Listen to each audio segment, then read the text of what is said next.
Nous avons vraiment l'immense plaisir d'accueillir Philippe Mérieux à la faculté d'éducation pour ce colloque et pour cette conférence. Il sait qu'il est toujours le bienvenu chez nous. Il n'a pas encore son rond de serviette, mais je crois que c'est pour la prochaine fois. Pour moi, c'est aussi un ami que nous recevons aujourd'hui. Je lui dois beaucoup, tout particulièrement dans les moments de doute où il sait trouver les mots. Il sait en tout cas ce que je pense, et je l'ai écrit. Philippe Mérieux représente bien plus qu'un chercheur, qu'un orateur exceptionnel. Il est l'un des pédagogues les plus importants de notre temps. Sa vision, la force de sa pensée, les éclairages accessibles au plus grand nombre, la puissance de ses convictions de justice et de solidarité, de ses combats permanents pour une éducation ouverte, démocratique et émancipatrice, sont des repères et des jalons pour nous tous. Merci encore de ta présence. Je te laisse immédiatement la parole pour une conférence qui s'annonce éminemment passionnante. Merci. Merci Sylvain. Je serai évidemment pas à la hauteur de ce que tu viens de dire. Donc, je ne peux que vous décevoir. Donc, merci Sylvain, merci aux organisateurs du colloque, à son comité scientifique de m'avoir invité. Très heureux d'être là aujourd'hui et demain, très heureux d'avoir entendu un certain nombre de communications jusqu'à présent qui m'ont passionné. Très heureux de pouvoir partager avec vous ce moment. Pour tout vous dire, je suis un peu né avec l'éducation populaire, fils d'un contremaître d'une usine métallurgique à Alès, pas très loin d'ici. Dès l'âge de 6 ans, j'étais embarqué dans des colonies de vacances. Et j'ai vécu dans ces colonies de vacances des moments intenses, des moments de joie, de bonheur et d'apprentissage. Il y avait des vacances apprenantes avant qu'un ministre décide qu'elles doivent l'être. Lycéen au lycée d'Alès, j'ai découvert le Festival d'Avignon, j'ai découvert Jean Vilar, j'ai découvert les CMA. J'ai surtout découvert qu'il y avait d'autres moyens de transmettre que la scolastique traditionnelle, pour parler comme Célestin Freinet, que je subissais au lycée. Je suis né dans l'éducation populaire et je suis d'une génération pour laquelle l'éducation populaire était une évidence avec la fusion de ces 3 dimensions qui ont été évoquées tout à l'heure par Johan Dubigeon. La dimension christianisme social, je venais plutôt de cette dimension-là, la dimension ouvrière, la dimension républicain laïque. J'ai vécu des moments très forts dans ma scolarité de lycéen où nous nous sommes rencontrés à l'occasion de manifestations sur la guerre au Vietnam, dans les ciné-clubs, dans les bibliobus que nous utilisions et avec lesquels nous allions dans les campagnes, dans des troupes de théâtre que nous animions dans les villages autour d'Alès. Ça a été pour moi un moment absolument essentiel de découverte et j'ai le sentiment aujourd'hui, avec le recul, de ne pas avoir découvert grand-chose depuis. Alors j'ai été, c'est aussi une des raisons pour lesquelles vous devez vous inquiéter, un des derniers spécimens d'universitaires engagés dans l'éducation populaire. Alors inutile de vous dire que c'est plus qu'un paradoxe universitaire engagé dans l'éducation populaire, parce que quand on est universitaire, d'un côté, et qu'on est attaché aux méthodes de l'éducation populaire, on vit dans des contradictions absolument permanentes, constantes. Et on est évidemment l'empêcheur de tourner en rond. Au regard de la pédagogie universitaire, l'éducation populaire reste quand même un univers extrêmement mystérieux, éloigné, et dont on a très peur. Je suis encore un militant d'un mouvement d'éducation populaire, les CMA, et je crois à l'avenir des mouvements d'éducation populaire. Alors je suis tellement en relation intime avec l'éducation populaire que je me demande si vous avez vraiment bien fait de m'inviter et si vous n'allez pas perdre votre temps. D'abord parce que je suis toujours menacé d'un danger d'identification. C'est un peu mon identité, l'éducation populaire. Ensuite, parce que pour un colloque universitaire, c'est jamais très bon d'avoir quelqu'un qui témoigne en étant complètement dedans. Est-il vraiment objectif? Dispose-t-il de la distance épistémologique nécessaire par rapport à son objet? A-t-il triangulé ses méthodes d'observation et d'évaluation? A-t-il élaboré les protocoles suffisants pour garantir l'objectivité de ses attendus et des résultats de ses recherches? Je ne suis pas sûr. Je suis à la fois dedans, je suis trop dedans pour pouvoir être dehors. Et puis la troisième raison pour laquelle, pas forcément le bon interlocuteur, c'est que j'ai vraiment le sentiment d'être avec le pédigré que je viens de vous expliquer, un fossile vivant. Alors, il y a des fossiles vivants, il y en a quelques-uns encore, mais les fossiles vivants ne sont plus vivants pour très longtemps. Et j'ai un peu le sentiment d'incarner une génération pour lesquelles cette éducation populaire était une évidence face à un monde pour lequel Elle est un angle mort. Alors, et c'est un peu un clin d'œil, pour démarrer, je vais vous dire tous les sujets auxquels vous avez échappé, à peu près échappé, mais dont j'aurais bien voulu vous parler. Mais comme on peut pas parler de tout, je vais faire comme jadis un hebdomadaire bien connu qui publiait les couvertures auxquelles vous avez échappé cette semaine. Vous vous souvenez? Enfin, certains se souviennent, pas tous. Quelques sujets auxquels vous allez échapper, mais qui me semblent des sujets de préoccupation pour l'éducation populaire, et en tout cas pour moi, et mon travail dans l'éducation populaire. D'abord, l'ambiguïté évidente du terme populaire. Ça a été évoqué lors de la première conférence de cet après-midi. Le peuple, c'est à la fois quelque chose qui fait peur et quelque chose qui est perçu comme étant une force qui va, comme disait Hugo. Cette ambiguïté du peuple, du rapport au peuple, a traversé en permanence l'éducation populaire et la traverse encore. J'aurais aimé vous en parler, mais je ne vais pas vous en parler. J'aurais aimé vous parler aussi des dévoiements, des thématiques portées par l'éducation populaire. J'aurais aimé vous parler, par exemple, de la notion de projet, et vous expliquer comment la notion de projet, qui est née dans l'éducation populaire, est devenue une notion managériale dans le nouveau management public, et comment elle est utilisée aujourd'hui plus pour mettre au pas des individus que pour les mobiliser. J'aurais aimé vous parler de la notion de compétence, qui est apparue dans la mouvance de l'éducation populaire à un moment où on voyait en elle une occasion de battre en brèche toutes les psychologies des dons. Certains disaient, il y a des gens qui sont doués pour la créativité. Nous disions non, il y a des compétences, et ces compétences, elles se forment. La créativité en est une. Alors nous avons défendu cette notion de compétence avant qu'elle soit récupérée et dévoyée pour être renvoyé à l'employeur, c'est-à-dire au seul critère de l'employabilité. Mais je ne vais pas vous parler de tout ça. J'aurais aimé développer un peu longuement les ambiguïtés des notions que mobilise en permanence l'éducation populaire. D'abord, la notion d'activité. Qu'est-ce que c'est être actif? Par exemple, moi qui ai un peu travaillé dans l'école, je sais bien qu'il y a des classes où tout le monde bouge et où les élèves sont totalement passifs dans leur tête, et des classes où personne ne bouge et où les élèves sont très actifs mentalement. Alors j'aurais aimé creuser avec vous. Qu'est-ce que c'est qu'être actif? Qu'est-ce que nous mettons derrière le mot activité? Le mot intérêt, le mot désir, le mot besoin, l'intérêt, le désir.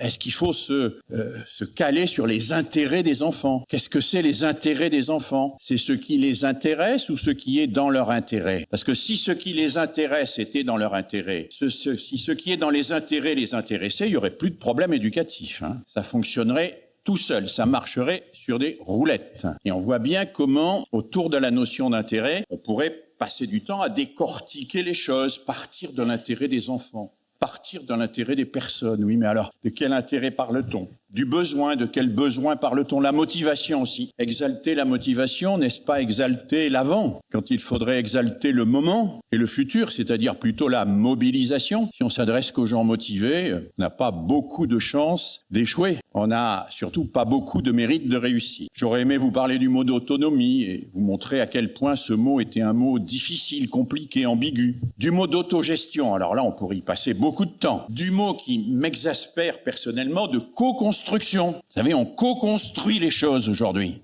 C'est-à-dire qu'on vous associe à leur élaboration pour vous priver le plus souvent d'avoir à participer à la décision sur l'adhésion ou la non-adhésion. On confond la démocratie d'élaboration et la démocratie de décision. Et parce qu'on vous implique dans la démocratie d'élaboration, on vous prise de la démocratie de décision. Alors j'aurais aimé discuter de tout ça avec vous. Démocratie d'élaboration, démocratie de décision. Quand est-ce qu'on décide? Quand est-ce qu'on élabore collectivement? Est-ce qu'en élaborant, on se prive pas de décider? Est-ce qu'en décidant, on n'est pas privé de l'élaboration? Co-construction, oui, il faut discuter de toutes ces questions-là. Mais on va pas le faire, on n'a pas le temps. J'aurais aimé vous parler du caractère artificiellement réconciliateur, parce que jamais vraiment défini, du mot-clé de l'éducation populaire, émancipation. Qu'est-ce que c'est que ça, l'émancipation? Parce que pour certains, on sait bien que l'émancipation, c'est de permettre à quelques dominants de devenir des dominés, ou à quelques dominés de devenir des dominants. C'est plutôt dans ce sens-là, en général, qu'on exalte les choses. Et puis l'émancipation, c'est quoi? C'est je t'arrache ton gris-gris ou tu l'enlèves toi-même. L'émancipation aujourd'hui, ça mériterait quand même qu'on y réfléchisse un petit peu. Mais j'ai pas le temps. Alors on va pas parler de l'émancipation ou pas directement tout au moins. J'aurais aimé vous parler, et ça c'est un sujet qu'on aborde très peu, qui est très peu abordé, de la méfiance de l'éducation populaire envers ses propres leaders. Une éducation populaire qui est quand même menacé en permanence par la tentation du meurtre du père ou de la mère, mais c'est plus souvent le père quand même. Même des grandes figures comme Paulo Freire, qu'on a évoqué tout à l'heure, pas été toujours consensuel. Il ne l'est toujours pas. Et on a vu de très nombreux mouvements d'éducation populaire préférer se saborder plutôt que d'assumer la dépendance par rapport à leur propre chef. Quel est le rôle du leader? Quel est le rôle du chef? À partir de quel moment le chef et le leader prennent le pouvoir ou prennent le pouvoir sur les autres et font fonctionner un mouvement minoritaire selon des principes qui sont contraires à ce qu'ils prêchent? Il faudrait regarder d'un peu près. Mais il y aurait des choses à creuser de ce côté-là. Il y a beaucoup de choses à creuser sur le rapport au pouvoir des leaders dans l'éducation populaire. J'aurais aimé vous en parler, mais on ne va pas le faire.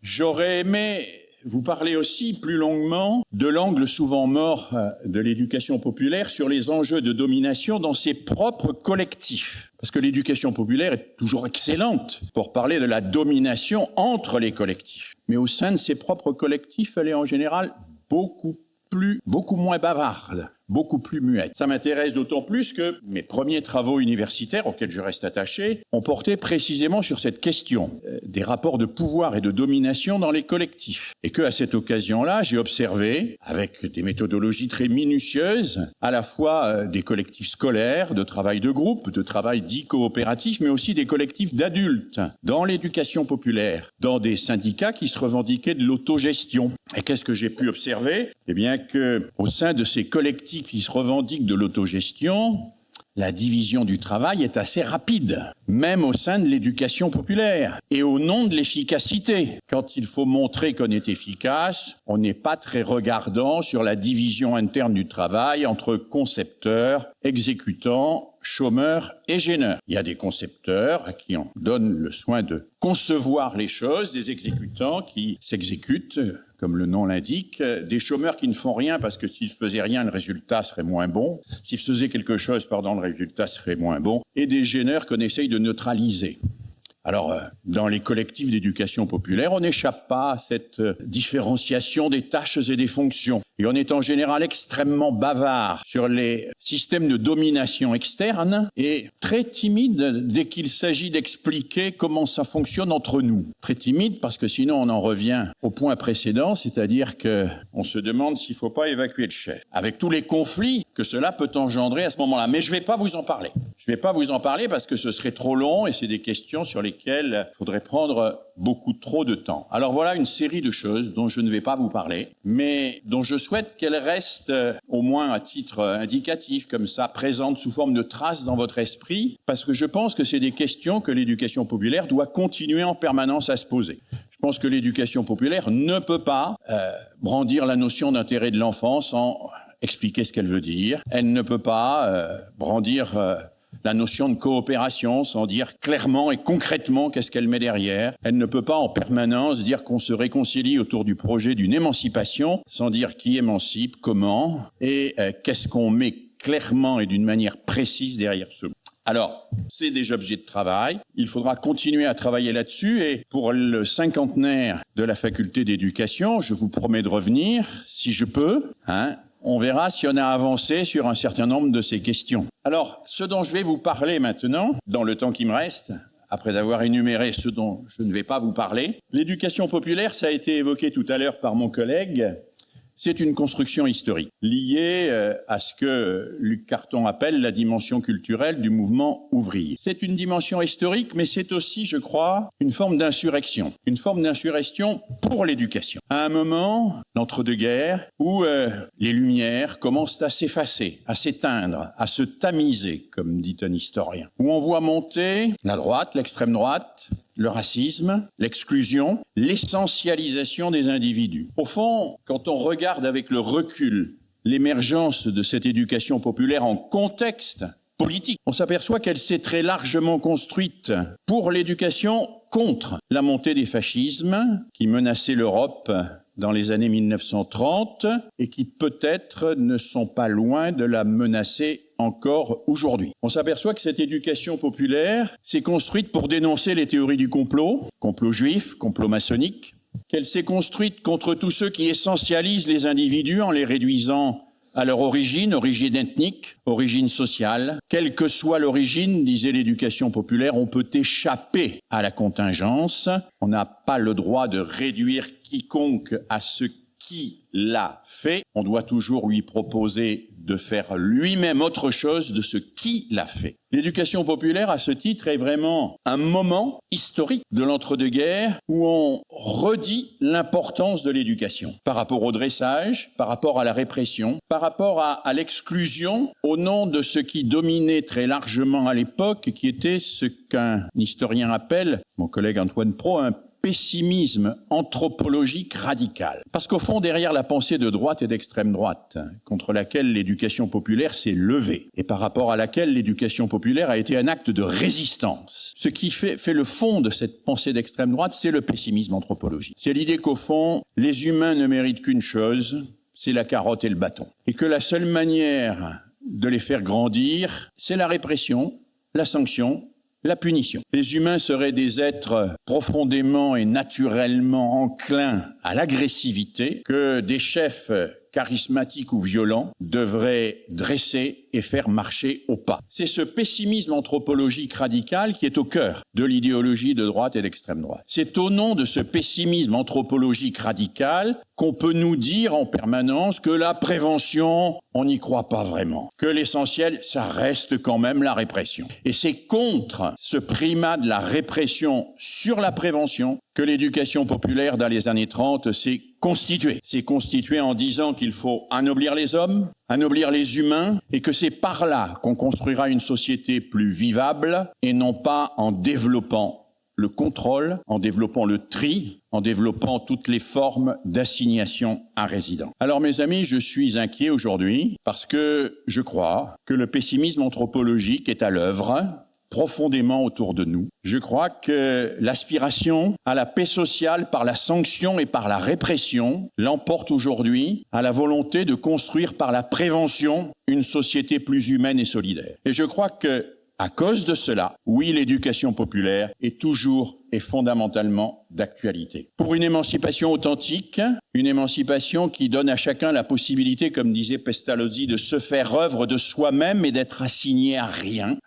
Pour une émancipation authentique et un travail conjoint, éducatif et social. Un combat pour la démocratie aussi, une démocratie sociale et culturelle à la fois, avec la volonté, c'était au cœur de ceux qui ont fondé les mouvements d'éducation populaire dans les années 30, c'est au cœur de la doctrine d'un Jean Zay, le plus grand ministre de l'Éducation nationale, qui était aussi un ministre de l'Éducation populaire que nous ayons eu, avec au cœur de cela l'idée qu'il ne faut pas s'en tenir, même si c'est essentiel, fondamental, aux facteurs économiques, aux facteurs politiques, mais qu'il faut aussi toujours regarder les facteurs qu'on appelle psychologiques et sociaux. Et j'aime bien rappeler cette citation du manifeste de Pontigny rédigé en 1937 à la demande de Jean Zay par des organisations ouvrières venues de toute l'Europe. Voici ce que ces organisations ouvrières écrivaient à l'issue de leur séminaire. Il ne s'agit pas de diffuser un nouveau catéchisme, même un catéchisme populaire. Persuadés du rôle primordial des faits économiques dans l'évolution des sociétés, certains en étaient venus à méconnaître les facteurs psychologiques et sociaux. Ils oubliaient qu'il ne servirait à rien de bâtir un monde économique nouveau si l'on ne préparait pas dès maintenant des hommes capables d'y bien vivre. Sinon, l'équipe gouvernante changera peut-être, mais l'oppression et l'injustice renaîtront d'elles-mêmes. Il faut en particulier que nous puissions nourrir les aspirations des jeunes, que nous puissions offrir à leur énergie autre chose que l'exaltation de telles vedettes, la haine partisane née dans l'aveuglement, ou même une déification sommaire du sport. Alors que nous avons dans les jours qui viennent à la fois des élections européennes dont on nous prédit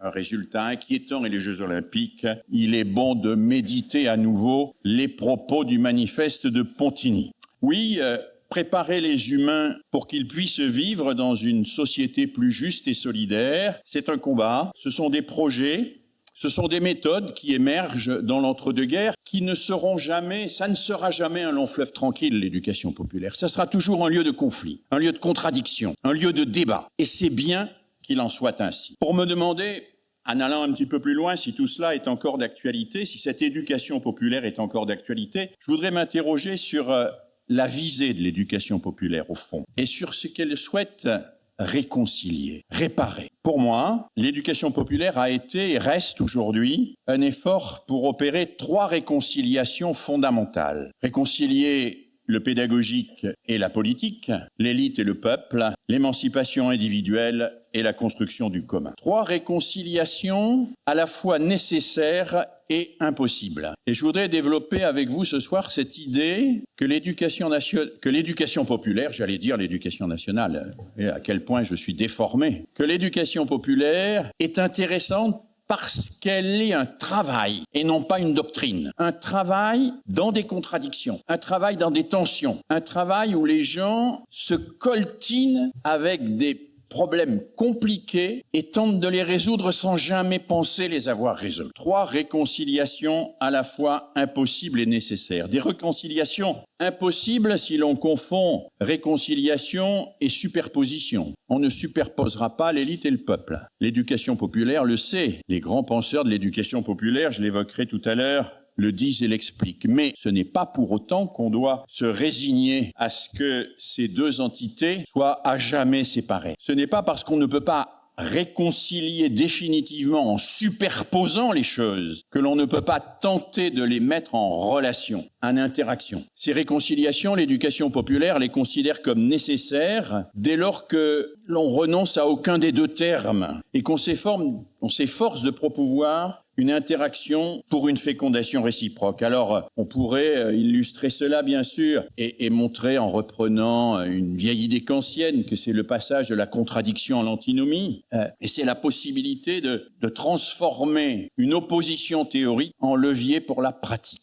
Et je vais essayer de vous montrer comment, effectivement, l'éducation populaire est un effort permanent dans ce que je comprends, et je ne prétends pas avoir tout compris, un effort permanent pour réconcilier dans la pratique ce qui est irréconciliable dans la théorie.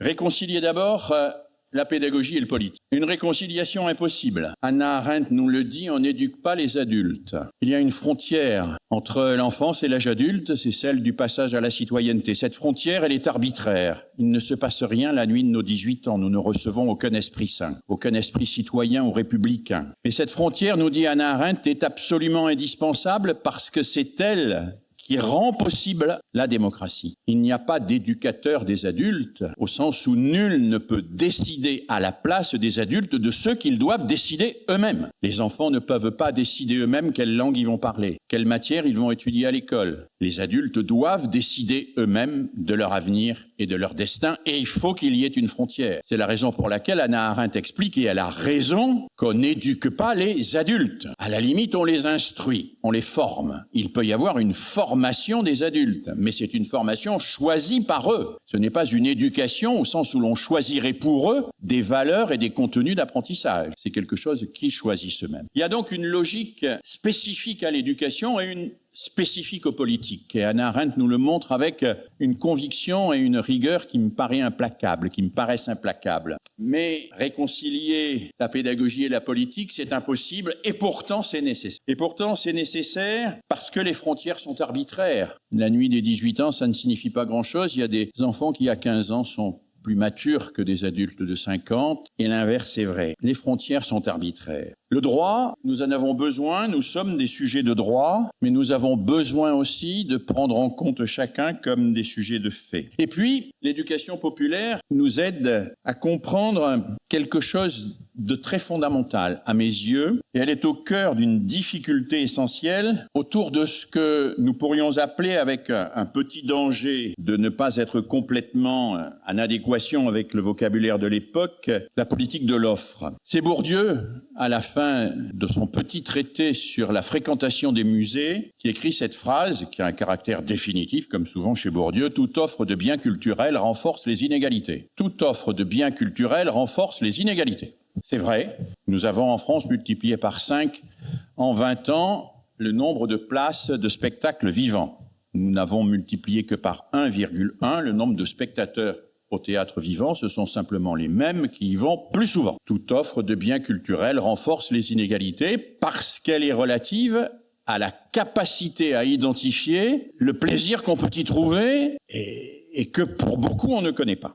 Je cite souvent une phrase d'un psychologue russe qui s'appelle Léontiev, que l'éducation populaire aurait pu mettre comme quasiment un emblème de son combat. Léontief écrit en psychologue: « Tant qu'il n'a pas été satisfait une première fois, le besoin ne connaît pas son objet. Tant qu'il n'a pas été satisfait une première fois, le besoin ne connaît pas son objet. » Vous entendez ce que ça signifie et en quoi ça condamne d'une manière radicale la politique qui se limiterait à une politique de l'offre. Tant qu'il n'a pas été satisfait une première fois, le besoin ne connaît pas son objet. La démocratisation de la culture telle qu'elle s'est effectuée par les grands organismes, les grandes institutions, a consisté jusqu'à présent pour l'essentiel à rendre celle-ci accessible à ceux qui la consommaient déjà. Et ça va être un des grands enjeux de l'éducation populaire. Un des grands enjeux de l'éducation populaire, de réintroduire le pédagogique dans le politique. Alors bien sûr, le pédagogique et le politique ont des logiques différentes, mais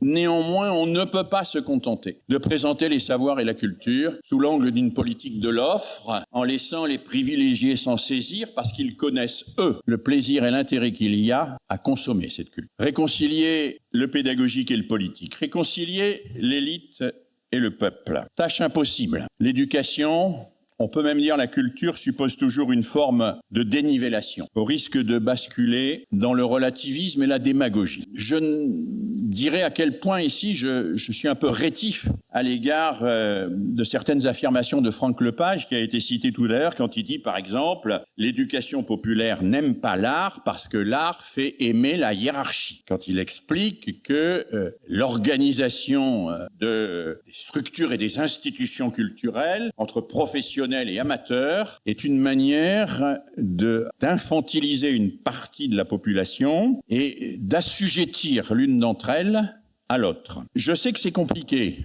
Je sais que les universités populaires des années 30, par exemple, ont débattu de ça à l'infini. Quand le philosophe Alain ou quand le poète Charles Péguy vont faire des universités populaires, on leur reproche d'être des magistères qui expliquent aux autres et d'une manière un peu condescendante ce que les autres doivent comprendre. Et il y a là des anarcho-syndicalistes qui cherchent à les bouter dehors en leur disant « ce n'est pas l'objet des universités populaires, nous allons échanger, nous, entre nous ». Il y a un débat très vif. Vous trouverez dans certaines œuvres de Benigno Cáceres des traces de ce débat très vif entre ceux qui disent on ne peut pas se priver de Charles Péguy et d'Alain, et ceux qui disent Charles Péguy et Alain, ça reconstruit une dénivellation insupportable entre les intellectuels d'un côté et ceux qui doivent leur obéir et recevoir leur savoir de l'autre. Alors il y a dans l'éducation populaire des tentatives pour dépasser cela. Je pense en particulier à un mouvement intéressant qui s'appelle Travail et Culture, qui va se développer de 44 à 46 et qui cherche à sortir, disent-ils, des spectateurs professionnels pour amener chacun, et en particulier les ouvriers des usines, à entrer dans une logique. Il y a aussi quelque chose qui est rarement évoqué, mais qui est très intéressant, c'est le compagnonnage fugace, mais très intéressant entre l'éducation populaire et l'art brut. L'art brut, c'est-à-dire l'art de celles et ceux qui ne se prétendent pas des artistes, qui sont souvent des personnes identifiées comme des malades mentaux, des débiles, des psychotiques, etc. Et qui pourtant, connaissez le travail de Dubuffet, connaissez les musées de l'art brut comme celui de Lausanne, produisent des choses absolument exceptionnelles. Alors il y a des tentatives comme ça. Mais on voit bien qu'il est très difficile d'imaginer qu'il n'y aura plus jamais de dénivellation entre ceux qui savent et ceux qui ne savent pas. C'est une illusion ou une démagogie complète que de le penser. Mais néanmoins, c'est un projet nécessaire. C'est pour ça que je vous redis que le rôle de l'éducation populaire, c'est de réconcilier l'irréconciliable. C'est un projet nécessaire. Pourquoi ? Parce qu'on ne peut pas se résigner à la coupure entre deux humanités. Condorcet l'a dit, vous connaissez la fameuse phrase du fameux discours, faire en sorte que le genre humain ne soit plus partagé en deux classes, celle des hommes qui raisonnent et celle des hommes qui croient. Oui, il y aura sans doute toujours un dénivelé, une dénivellation, mais on ne peut pas s'y résigner. On ne peut pas s'y résigner non plus parce qu'il ne faut pas confondre l'excellence et l'élitisme. Là-dessus, l'éducation populaire a beaucoup de choses à nous dire aujourd'hui. L'excellence n'est pas l'élitisme. Parce que la qualité de la pensée et de l'action ne dépend pas de son niveau taxonomique, de son niveau de complexité, la qualité de ce que fait un enfant de maternelle par rapport à ce que fait un thésard d'université, c'est de la qualité. Il n'y a pas de hiérarchie dans la qualité. Il y a une exigence qui doit être intériorisée par chacune et par chacun. Et là, il faudrait relire certains textes de quelqu'un qui a joué un rôle important dans l'éducation populaire, Christiane Faure, bien sûr. Et il faudrait peut-être revisiter certains travaux de Peuple et Culture. Peuple et Culture, dont le slogan, vous le savez, était « exigence plutôt qu'excellence ». Je crois que c'est un très beau slogan. Et c'est un slogan qui ne va pas abolir la tension entre ceux qui savent et ceux qui ne savent pas, entre les intellectuels et le peuple, entre les universitaires et les ouvriers. Cette tension sera là, l'éducation populaire sait qu'elle sera là toujours, mais c'est quelque chose qui va travailler pour que cette tension soit féconde. Troisième réconciliation, la réconciliation entre l'émancipation individuelle et la construction du commun. Tâche impossible aussi. L'émancipation individuelle suppose la capacité à résister à l'emprise du commun. Commun toujours tenté de basculer dans le communautarisme, mais projet nécessaire néanmoins. Parce que toute démocratie considère les points de vue individuels comme légitimes, mais s'efforce de rendre possible la définition d'un intérêt commun. Et parce que l'émancipation, si on regarde le travail autour du mot, et pas simplement le mot dont on ferait un étendard, on s'aperçoit, et j'ai pas le temps de rentrer dans les détails là-dessus, qu'elle renvoie toujours en même temps à ce qui libère et à ce qui unit, à ce qui unit et à ce qui libère, dans la contradiction même de ces deux verbes. Se libérer, c'est se libérer de ce qui nous unit, et s'unir, c'est passer au-delà de ce qui nous libère. Mais nous ne pouvons pas échapper à un de ces deux termes, et ce que nous dit l'éducation populaire, c'est que nous ne devons pas renoncer à l'un des deux, mais tenter de les tenir ensemble et d'avancer avec. Alors je vous le disais, et c'est tout simplement le message que je voudrais vous faire passer. Pour moi, l'éducation populaire, c'est un effort pour opérer ces trois réconciliations fondamentales entre la pédagogie et la politique, l'élite et le peuple, l'émancipation individuelle et le bien commun. Des réconciliations qui ne peuvent pas être instituées. Et je voudrais dire à cet égard que j'ai trouvé très intéressant un certain nombre d'exposés auxquels j'ai assisté cet après-midi, sur les terrains d'aventure par exemple, où on voit très clairement que si on cherche à instituer les choses, ça coince. Donc ce qui est important, c'est le mouvement. Ce qui est important, c'est l'instituant. C'est le pouvoir instituant de ces contradictions, plus que l'instituer qu'on pourrait stabiliser définitivement et dont on pourrait faire des institutions définitives. Donc ce que je crois au cœur de l'éducation populaire, c'est ce pouvoir de se saisir de ces contradictions et d'en faire un outil de proposition, d'avancée, de créativité, d'imagination. On évoquait les terrains d'aventure tout à l'heure et on voyait bien, terrain d'aventure, la force instituante, ce que ça représente, et puis quand ça s'institue, comment ça s'appauvrit, etc. Je crois que l'éducation populaire doit savoir qu'elle est toujours dans cette tension-là, et qu'elle a vocation à être dans l'instituant et à ne jamais se reposer dans l'institué. Des réconciliations qui ne dessinent pas une trajectoire facile, mais un cheminement compliqué et collectif, où l'inventivité, la régulation, le débat, la contradiction sont notre lot quotidien. Des réconciliations qui ne suppriment pas les conflits, mais qui assument l'existence des espaces de conflit. Je crois qu'on ne supprimera pas les conflits entre le politique et le pédagogique, qu'on ne supprimera pas les conflits entre l'élite et le peuple, qu'on ne supprimera pas les conflits entre l'individu et le commun, mais faire de ces conflits des conflits féconds, c'est ça que l'éducation populaire porte, c'est son projet, et c'est ce en quoi, me semble-t-il, elle est d'actualité. Des réconciliations qui permettent de relier le projet de Condorcet, celui du Front populaire et celui des militantes et des militants d'aujourd'hui. Alors, en conclusion, et vraiment très rapidement, parce que j'ai épuisé quasiment mon temps, peut-être ce qui s'exprime ici dans ce colloque, et ce qui, moi, m'a touché dans ce que j'ai entendu, c'est cet effort pour réconcilier la pensée et l'action, pour comprendre les tensions fondatrices de notre humaine condition et augmenter notre capacité d'agir. Avec, en ligne de mire, sortir d'une illusion que l'action serait capable d'instituer définitivement nos idéaux. C'est Emmanuel Lévinas qui dit, et je pense que pour l'éducation populaire, ça pourrait être clairement notre slogan, ce qui est fait reste à faire. Ce qui est fait reste à faire parce que ce n'est jamais fait. Parce que si c'était fait, c'est qu'on sortirait de la contradiction, on serait dans une espèce d'institution de de l'être là, dit Emmanuel Levinas. En réalité, ce qui est fait reste à faire parce que ce qui est fait se fait dans la tension, dans la contradiction, dans l'effort de réconciliation de polarités contraires, et que cet effort de réconciliation, il ne fait pas l'économie du conflit, il ne fait pas l'économie des tensions, il ne fait pas l'économie de la réflexion, il ne fait pas l'économie de l'outillage, il fait l'économie de rien, mais il est mouvement. Il est mouvement. Et ce mouvement, mes amis, je le trouve particulièrement nécessaire aujourd'hui. Particulièrement nécessaire aujourd'hui. Et je terminerai en vous rappelant que le peuple, puisqu'on parle d'éducation populaire, en grec, il y a deux mots pour dire peuple. Il y a démos et il y a laos. Le laos, c'est la foule guidée par les démagogues. Suivez notre regard. Le démos, c'est la foule qui s'institue en collectif capable de réfléchir et de délibérer. Je pense que le passage du laos au démos est plus que d'actualité aujourd'hui. Il m'arrive de regarder la télévision et par exemple de regarder Touche pas à mon poste, l'émission célèbre animée par Hanouna. Alors je vais pas vous en faire une description, j'avais prévu de vous en parler un peu longuement, mais le temps me manque. L'attaque des élites, le témoignage choc, l'audience, le ressenti, l'émotion brute.